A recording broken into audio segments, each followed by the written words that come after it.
In this video we'll delve into the origins of Christmas, which is yet another festival borrowed from the religion of Babylon, known as the Mystery Religion and sometimes referred to as Mystery Babylon. Best place to start is with the actual word Christmas.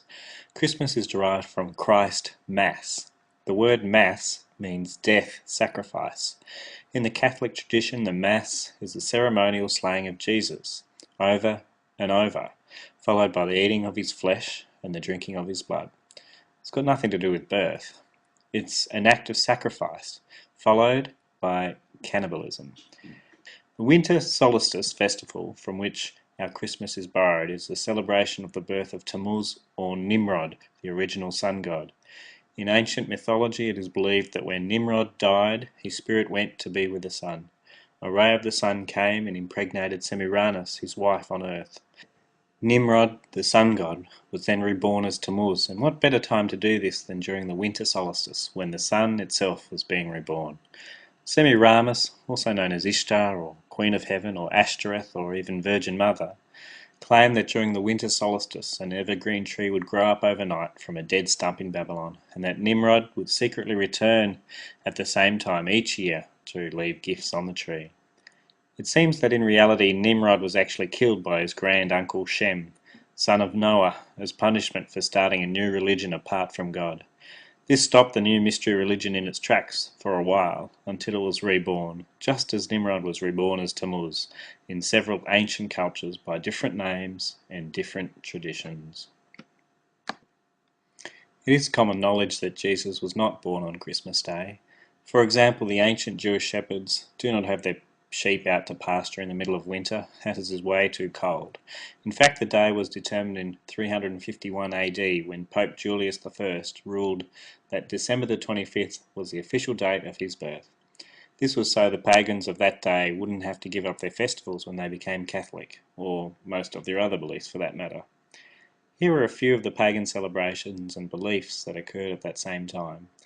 The Roman celebration of Saturnalia was held between December the 17th to the 23rd. It was a feast devoted to the dedication of the temple of the god Saturn.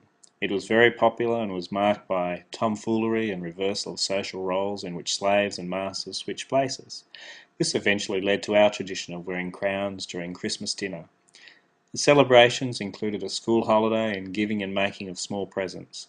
It was known as a time to eat, drink and be merry.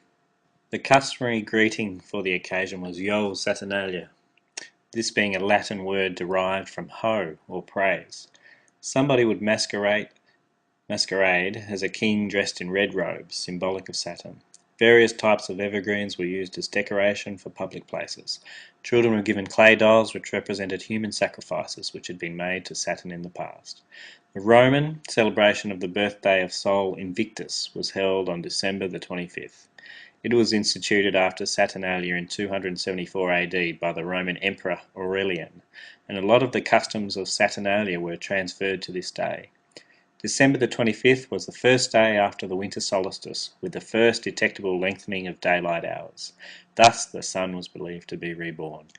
Jacob Bar Salibi, writing in the 12th century, noted that pagans worshipped the rebirth of the sun, in which they kindled lights in token of festivity, and Christians took part in these festivities. Accordingly, the leaders of the church perceived that Christians had a leaning to this festival and solemnized that day as the date of Jesus' birth. We are now going to examine a few of our Christmas traditions and sayings and tie them in with a hodgepodge of pagan beliefs and practices. The Christmas tree itself is an evergreen tree. As an evergreen, it represents life during the middle of winter. While we have mentioned its position in relation to Nimrod, the tree was extensively used in later traditions. In some, it was loaded with gifts and set on fire to appease the gods.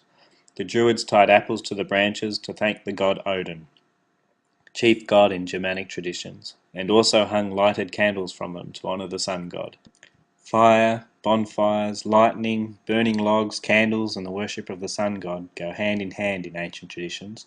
As mentioned, fire was used in human sacrifices to pagan gods, and thus was probably the precedent to these traditions.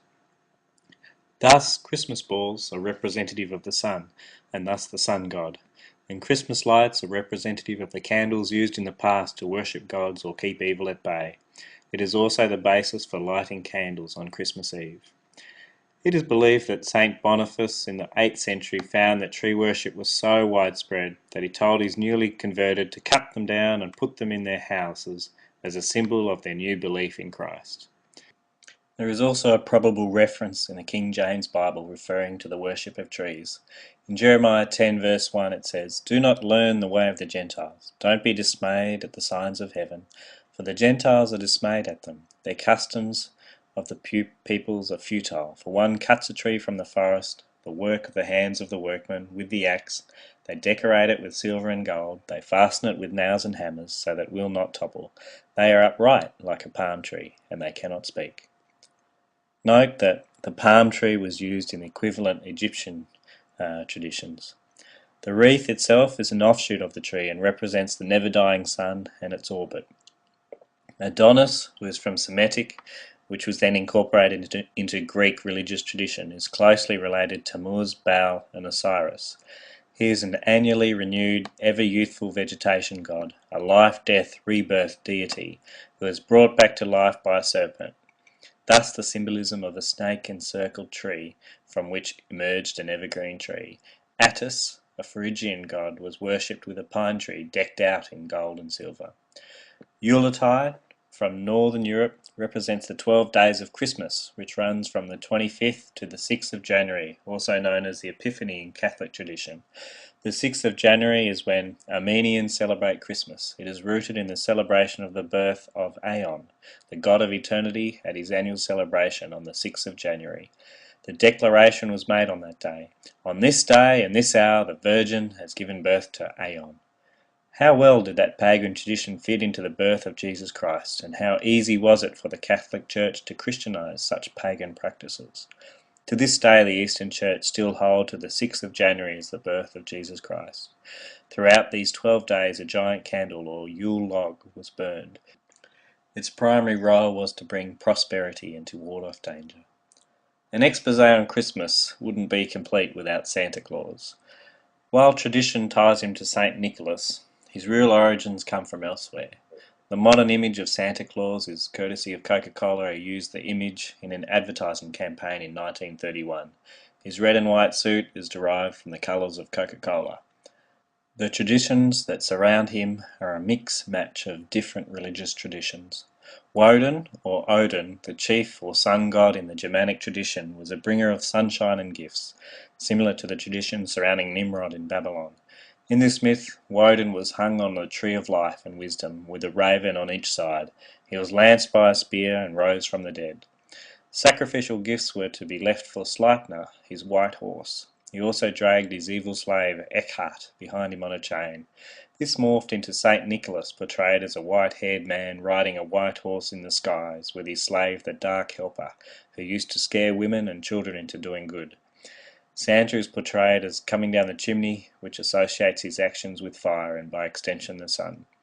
Odin is closely related to the midwinter celebration of Yule, and one of his many names means Yule figure.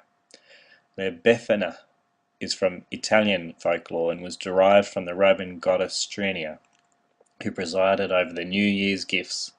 She is believed to fill the children's socks with candy and present it as presents if they were good, or a lump of coal if they were bad. The children's family typically left a small glass of wine and a plate with a few morsels of food for La Befana. She entered the house through the chimney on the 6th of January. The Norse or Scandinavian god Thor also had many similarities with Santa. He was known as a friendly, jovial, fat old man with a long beard. His element was fire and his colour red. He drove a chariot drawn by two white goats, Tooth Gnasher and Tooth Grinder. He lived in the far north, in Thrudheim, among the icebergs. The fireplace in every home was sacred to him, and he is said to come down the chimney in his element, fire. Santa Claus comes from the Dutch Sinterklaas. Sinterklaas comes from the phrase claws of the cinders, which was the Dutch name for the good god Thor, as he was singed when he came down the chimney. Anglo-Saxons had an elderly man dressed in furs, visiting people during winter. He was treated as Old Winter or King Frost, with food and drinks. People believed that if they treated him well, that he would take away the bad spirit of winter. This led to the images of Father Christmas in Anglo-Saxon heritage.